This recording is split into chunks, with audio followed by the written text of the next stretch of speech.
नमस्कार दोस्तों, मैं देवेश मिश्रा आपके अपने परिवार कौटिल्य एकेडमी में हार्दिक स्वागत एवं अभिनंदन करता हूं। आशा करता हूं आप अच्छे होंगे और अपनी पढ़ाई को अच्छे से कर रहे होंगे। जैसा कि आप लोगों को पता है कि आज से अपनी 9th की क्लास प्रारंभ करने वाले हैं यूट्यूब पर, स्पेशली मैथ की क्लास, और उसके बाद में कुछ दिन के बाद में इंग्लिश ग्रामर की भी क्लास हम प्रारंभ कर देंगे।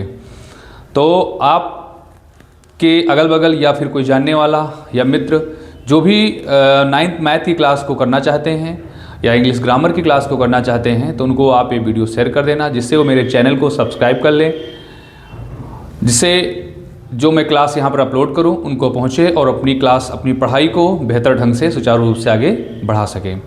तो जो 9th का हमारा क्लास है उसमें मैथ स्पेशली है, उसमें जो सबसे पहला चैप्टर है वो है संख्या। वो जो हमारा संख्या पद्धति, मतलब जिसको कहते हैं हम नंबर सिस्टम, वो सबसे पहले हमारा पार्ट है वो नंबर सिस्टम। नंबर सिस्टम जिसको कहते हैं संख्या पद्धति। संख्या पद्धति सबसे पहले ये हम जानेंगे, जैसे कुछ चीज़ें हमने 10th के वीडियो में जो बताया था वो बता चुका हूँ, लेकिन फिर भी आप 9th के हैं तो बेसिक से हमने बताया था कि आपको बताएंगे। तो उसमें आप सीखेंगे संख्या क्या है। संख्या पहले सीखेंगे, संख्या क्या है।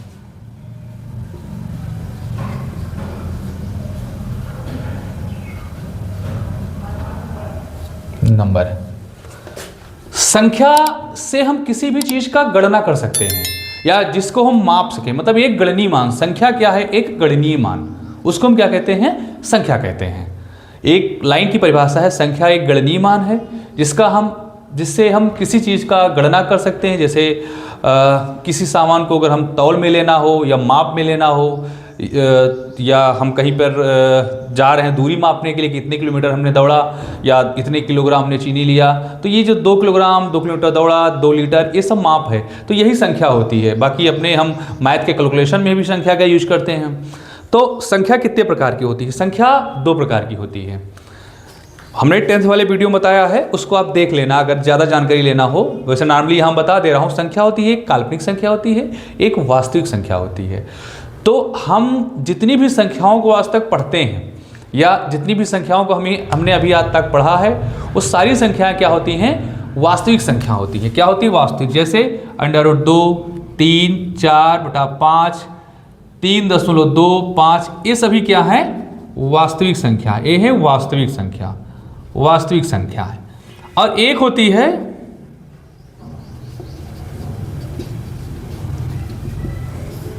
काल्पनिक संख्या। तो काल्पनिक संख्या में √2 लगा के अंडर के अंदर कोई संख्या कर दो और यहां पर माइनस लिख दो, तो इस संख्या को काल्पनिक संख्या करते हैं। इसका अस्तित्व नहीं है, इसका कोई मान नहीं निकाल सकते हैं। तो समझ में आया? संख्या क्या है? संख्या गणनीय मान है। संख्या कितने प्रकार की होती है? 2 प्रकार की होती है, वास्तविक संख्या और काल्पनिक संख्या। वास्तविक संख्या को हम जान चुके हैं।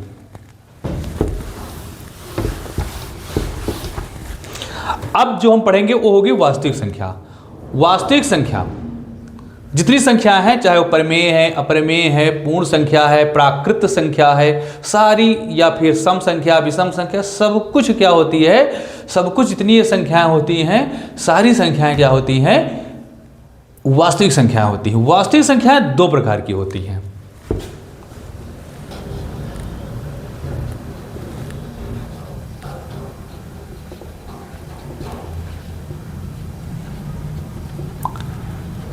संख्याएं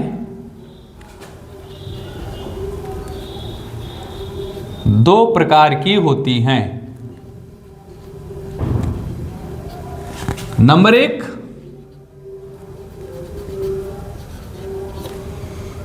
प्रमेय,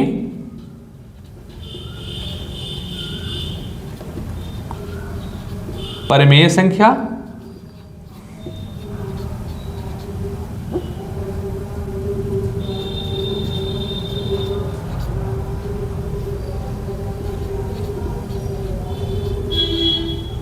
नंबर 2, अप्रमेय संख्या। मतलब जितनी भी वास्तविक संख्या हमने अभी तक जाना है वो 2 प्रकार की होती है। पहली कौन सी है? प्रमेय संख्या है, दूसरी अप्रमेय संख्या है। ये जो प्रमेय संख्या क्या होती है? जिस भी, देखो मैं जो बोलूंगा मैं लिख नहीं पाऊंगा यहाँ पर, मैं जो बोलता हूँ उसको आप नोट्स बना लेना, ठीक है। परिमेय संख्या होती क्या है? जिस संख्या को हम P बटा Q के रूप में लिख सकते हैं उसे हम परिमेय संख्या कहते हैं। P बटा Q के रूप में, जहां Q equal to not zero, मतलब Q जीरो के बराबर नहीं है, वह सारी संख्याएं क्या होती हैं? परिमेय संख्याएं होती हैं। मीन्स जिस संख्या को हम P बटा Q के रूप में लिख सकते हैं वह सारी संख्याएं परिमेय संख्याएं होती हैं। तो मैं जैसे परिमेय बता देता हूं, जैसे 3, 3, 4, 5, 6, 7, 8, 9, 10 अनंत तक कोई भी संख्याएं हो परिमेय होंगी। अंडर रूट 4 भी परिमेय है। क्यों? इसको हम जब हल करेंगे तो इसको 2 ले आएंगे अंडर रूट, ठीक है? तो ए भी परिमेय है। 2.15 ए भी परिमेय है।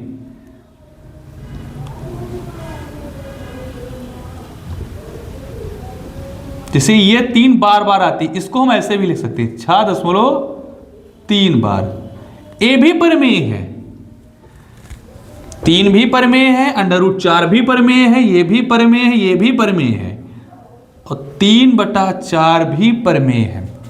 तो बहुत बच्चे कहेंगे सर जी ये बताइए, ये और ये दो हमको परिमेय समझ में नहीं आया, ये परिमेय कैसे होंगी? अरे बच्चा, 4 को हम जब हल करेंगे अंडर रूट 4 को तो ये 2 नहीं होगा, तो ये परिमेय नहीं होगी। अंडर रूट 9 को हल करेंगे तो 3 नहीं होगा। अंडर रूट 16 को हल करेंगे 4 नहीं होगा। तो ये सारी संख्याएं कौन सी होती हैं बच्चा? परिमेय होती हैं। अगर ये कुछ आ जाए कि जिसका हम वर्गमूल निकाल लें, वो परिमेय संख्या होती है, ठीक है? और इसको कहेंगे सर जी ये तो परिमेय कहां से होगा? ये तो डॉट डॉट डॉट अनंत तक जा रहा है, बार बार संख्या आएंगे तो कट ही नहीं रहा। नहीं, ये भी परिमेय संख्या होती है। इसको भी हम भिन्न रूप में लिख सकते हैं। ये कैसे आया इसको हम बाद में बता देंगे। ये कैसे आया इसको हम बाद में बता देंगे। पहले ये समझो, ये संख्याएं भी भिन्न संख्याएं में हम इनको लिख सकते हैं, ठीक है? इनको भी हम, सॉरी यहां पे आएगा शायद 63/90 आएगा, ये आएगा। इसको हम आपको बाद में बता देंगे कैसे होता है, ठीक है? फिर ये भी परिमेय संख्या। अपरिमेय संख्या कौन सी होती है? अपरिमेय संख्या 2 है, अपरिमेय संख्या 3 है। अपरिमेय संख्या जो है वो 2 दशमलव, मान लो यहां पर 1 00 1 सिंगल 0 ऐसे होता है, आपको ऐसी संख्या मिलेंगी डॉट डॉट डॉट। ए भी अपरिमेय है, 3.20 2 00 2 डॉट डॉट डॉट। ये सब होती है अपरिमेय संख्या। एक संख्या और होती है अपरिमेय, पाई। पाई भी अपरिमेय। अगर सिर्फ पाई दिया हो तो पाई अपरिमेय होती है, लेकिन अगर 22/7 दिया हो तो ये परिमेय है। ये ध्यान रखना, ये क्या है? ये परिमेय संख्या है। और बाकी ये पाई क्या है? क्योंकि पाई का मान भी 22/7 होता है तो ये क्या हो जाती है? परिमेय। बट ये अगर मान रूप में ऐसा आ जाए तो इसको ये है अपरिमेय और ये है परिमेय। क्लियर है ना? तो आपने परिमेय समझा, अपरिमेय समझा। अब इसको आप नोट कर लीजिए। अब यहां पर हम समझेंगे जो परिमेय संख्या है,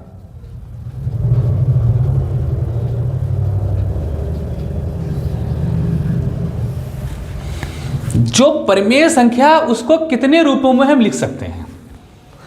परिमेय संख्या है उसको हम कितने रूपों में लिख सकते हैं या उसके कितने भाग होते हैं? तो सबसे पहले हम भाग देखेंगे प्राकृत संख्या। सबसे पहले हम देखेंगे प्राकृत संख्या।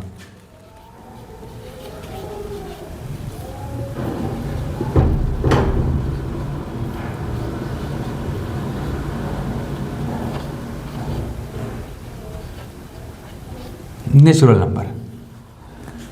ये संख्याएं 1 से लेकर 1 2 डॉट डॉट डॉट अनंत तक, ये संख्याएं, जो संख्याएं 1 से लेकर अनंत तक हों, 1 2 3 4 5 अनंत हों, उनको हम कहते हैं प्राकृत संख्या। उनको हम क्या कहते हैं? प्राकृत संख्या। मतलब इनकी सहायता से हम गिनती का काम लेते हैं, इनको हम कहते हैं प्राकृत संख्या।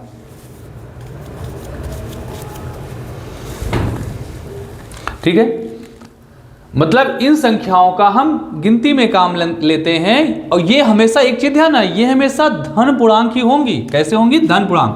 +2 ही प्राकृत संख्या है, -2 प्राकृतिक संख्या नहीं है। ये हमेशा धन पूर्णांक होते हैं। तो सबसे छोटी प्राकृतिक संख्या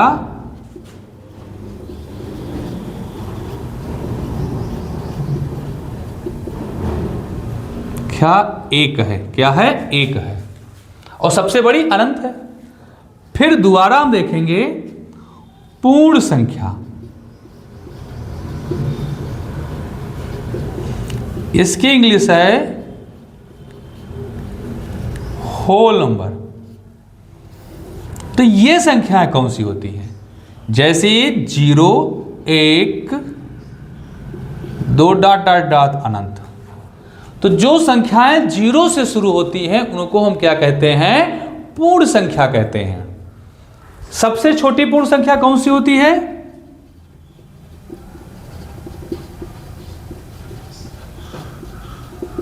पूर्ण संख्या होती है 0।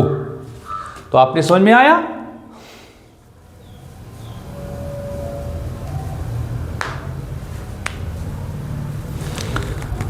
तो आपको एक चीज समझ में आया कि जो सबसे छोटी संख्या होती है वो कौन सी होती है? पूर्ण संख्या होती है। मतलब हम प्राकृत संख्या के साथ में 0 सम्मिलित कर लें तो क्या हो जाती है? पूर्ण संख्या हो जाती है। ये आपको क्लियर समझ में आ गया? तो अगर मान लो क्वेश्चन आए 4 क्या है, पूर्ण है कि प्राकृतिक, तो ये 4 दोनों है, पूर्ण भी है प्राकृतिक भी है। लेकिन 0 क्या है, पूर्ण है कि प्राकृतिक है, तो 0 पूर्ण संख्या होगी। समझ में आ गया? अब यहां पर हम देखेंगे पूर्ण हो गया, प्राकृतिक हो गया, अब हो गया पूर्णांक।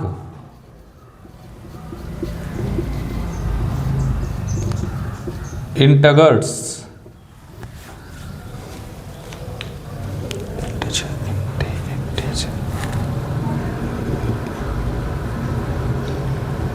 Integers integers.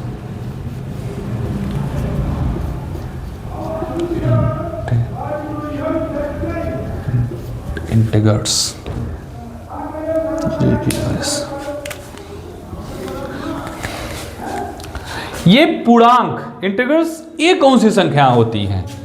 ये सभी धन, मतलब इनको हम धन पूर्णांक और ऋण पूर्णांक दोनों में लिख सकते हैं। जैसे -2, -1, 0, +1, +2, ये सभी क्या होती हैं? पूर्णांक होती हैं। पूर्णांक मतलब पूर्ण अंक जितने भी हैं सब पूर्णांक कहलाते हैं, चाहे वो माइनस में हो चाहे वो प्लस में हो। अगर -2 क्या है? अगर ऑप्शन में आ जाए प्राकृत संख्या, पूर्ण संख्या, पूर्णांक, तो हम क्या लिखेंगे? पूर्णांक है। लेकिन 0 अगर ऑप्शन में आ जाए तीनों इनमें से सभी, तो हम कहेंगे 0 इनमें से सभी है, सॉरी 0 इसमें से पूर्ण संख्या भी और पूर्णांक है। लेकिन अगर आ जाए +2 इसमें से क्या है, तो हम लिखेंगे +2 प्राकृत संख्या भी है, पूर्ण संख्या भी है, पूर्णांक भी है। समझ में आ गया? तो ये सवाल है हमारा। अब पूर्णांक हो गया, परमेय, अब पूर्णांक हो गया। अब सम और विषम और भाज्य भाज्य, 2 चीजें और बता देते हैं आपको।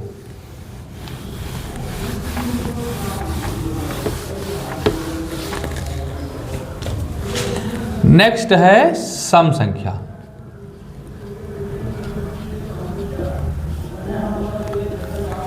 जिस संख्या को हम 2 से विभाजित कर दें वो संख्या क्या कहलाती है? सम संख्या कहलाती है। क्या कहलाती है? सम संख्या कहलाती है। जैसे 8, 16, 14, 256, ये सारी संख्याएं 2 से विभाजित हो जा रही हैं, इसलिए ये क्या है? सम संख्या है। 0 ये भी सम संख्या है, क्योंकि 0/2 उत्तर 0 आएगा। 0 भी 2 से विभाजित हो जा रही है, इसलिए ये सम संख्या है। तो सबसे छोटी सम संख्या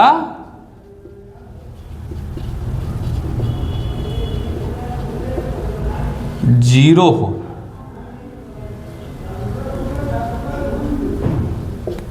देखो ऑप्शन में अगर आ जाए 0 और 2 दोनों अगर आ जाए पूछे तो हम 0 लिखेंगे। लेकिन ऑप्शन में अगर ये हो 2 हो 4 हो 10 हो, फिर इस 8 हो, कुछ भी हो, तब हम लिखेंगे 2 लिखेंगे, ये ध्यान रखना।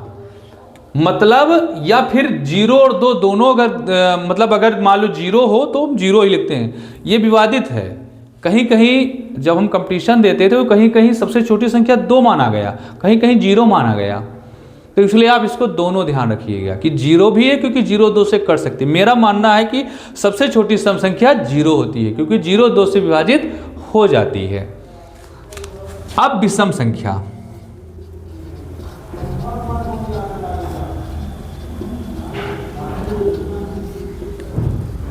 जो संख्या 2 से विभाजित न हो उन्हें हम विषम संख्या कहते हैं। जैसे 1 3 5 11 251, ये सब 2 से विभाजित नहीं हो रही है, इसलिए इनको क्या कहते हैं? विषम संख्या कहते हैं। और सबसे छोटी विषम संख्या 1 है। सबसे छोटी विषम संख्या कौन सी होती है? 1 होती है। अब यहां पर हम देखेंगे भाज्य।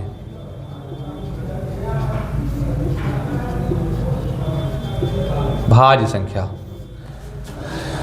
देखो जितनी भी संख्याएं अस्तित्व में हैं, सारी संख्याएं स्वयं से और 1 से विभाजित हो जाती हैं। तो जो संख्याएं लेकिन इनके अलावा भी किसी और से अगर विभाजित हो तो वही भाज्य होती हैं। मतलब इसका परिभाषा ऐसे लिख लेना, जो संख्याएं स्वयं से और 1 के अतिरिक्त किसी अन्य संख्या से विभाजित होती है उसे हम भाज्य संख्या कहते हैं। जैसे 4 8 6 12, ये सब क्या है? भाज्य संख्या है। तो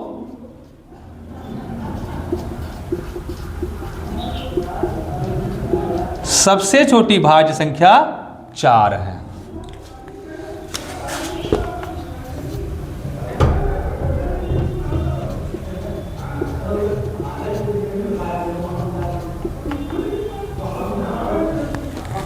जो संख्याएं 1 और स्वयं के अतिरिक्त किसी अन्य से विभाजित न हो उन्हें हम अभाज्य संख्या कहते हैं। एक बार फिर रिवीजन करते हैं, जो संख्याएं 1 और स्वयं के अतिरिक्त किसी अन्य से विभाजित न हो उन्हें हम अभाज्य संख्या कहते हैं। जैसे 2 3 5 7 11, ये सब अभाज्य संख्याएं हैं।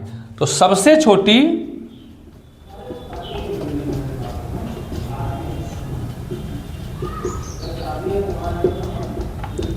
2 है। समझ में आ गया? सम संख्या, विषम संख्या, भाज्य अभाज्य नोट कर लीजिएगा।